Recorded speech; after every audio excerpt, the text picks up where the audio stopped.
एक गुमसुम सा लड़का जो बहुत उदास और परेशान लग रहा था, वह एक पुल के ऊपर बैठा था। तभी वहाँ से एक इंसान गुजरा। उस इंसान की नज़र उदास लड़के पर पड़ी।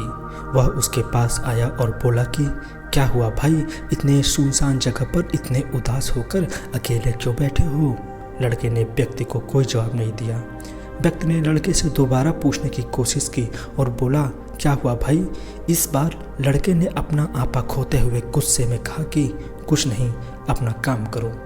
वह व्यक्ति बहुत ही सुलझा हुआ और समझदार था। उसने लड़के की परिस्थिति को भांप लिया और उसके पास आकर बोला, कोई परेशानी हो तो बताओ, हो सकता है कि मैं तुम्हारी कुछ मदद कर सकूं। लड़के ने रोते हुए कहा कि मैं मरना चाहता हूँ, मैं अब इस दुनिया में नहीं रहना चाहता। व्यक्ति को लगा कि यह लड़का कुछ ज़्यादा ही परेशान है। उसने उदास लड़के से कहा कि यह तो अच्छी बात है, इस पुल से कूदकर तुम मर सकते हो, एक ना एक दिन तो सबको मरना ही है। तुम पहले ही मरना चाहते हो, इससे अच्छी बात भला क्या हो सकती है? वह लड़का जो अभी तक व्यक्ति की बातों को ध्यान भी नहीं दे रहा था, यह बात सुनकर स्तब्ध हो गया। फिर व्यक्ति ने लड़के से पूछा कि आखिर तुम मरना क्यों चाहते हो? लड़के को लगा कि मरना तो है ही, अब इस व्यक्ति से क्या छुपाना। लड़का बोला, एक लड़की ने मुझे धोखा दिया है, मैं उसके बिना नहीं जी सकता। व्यक्ति बोला, वह लड़की मर गई है क्या तुम्हारे बिना? लड़के ने जवाब दिया, नहीं, वह किसी और के साथ खुश है। हम दोनों 4 साल से प्यार करते थे, साथ में शादी करना चाहते थे। वह भी मुझसे बहुत प्यार करती थी। फिर अचानक मुझे पता चला कि वह मेरे साथ साथ किसी और से भी प्यार करती है। जब मुझे पता चला तो उसने मेरा साथ छोड़ दिया और किसी और के साथ चली गई। मेरे मन में उसके लिए इतना प्यार था, फिर भी वह मुझे छोड़कर चली गई। मैं यह दुख सहन नहीं कर पा रहा हूँ। उसकी याद मुझे जीने नहीं देती। मैं उसे नुकसान नहीं पहुँचा सकता। हो सकता है मेरी मौत से उसकी आंखें खुल जाए और वह मेरे प्यार को पहचाने। व्यक्ति बहुत समझदार था। उसने कहा कि जो इंसान तुम्हें जीते जी नहीं समझ सका, वह मरने के बाद क्या समझेगा? अगर वह तुमसे प्यार ही नहीं करती तो तुम उसके लिए मरना क्यों चाहते हो? क्या तुम्हारी ज़िंदगी इतनी सस्ती है कि किसी के लिए भी जान दे दोगे?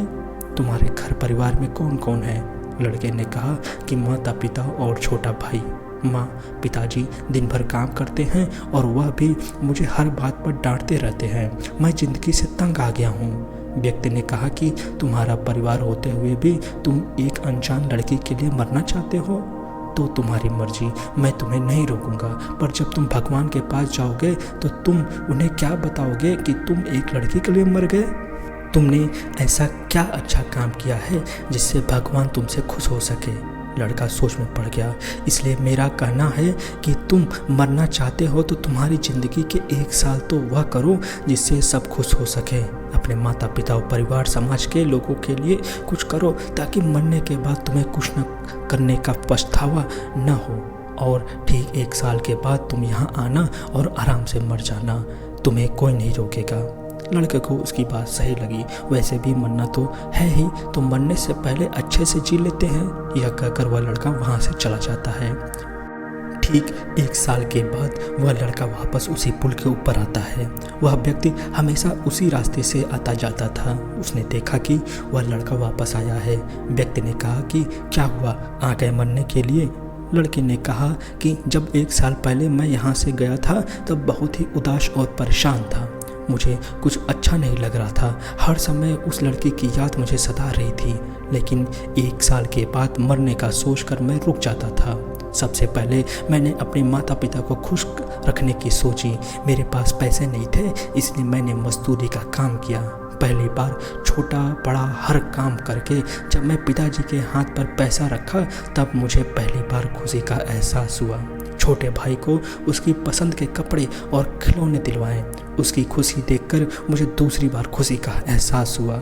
जो लोग मुझसे बात करना पसंद नहीं करते थे, मैंने उनको भी प्यार से मना करके उनसे बात की और सबसे दुश्मनी और मनमुटाव खत्म कर दिया। तब मुझे खुशी का फिर से एहसास हुआ।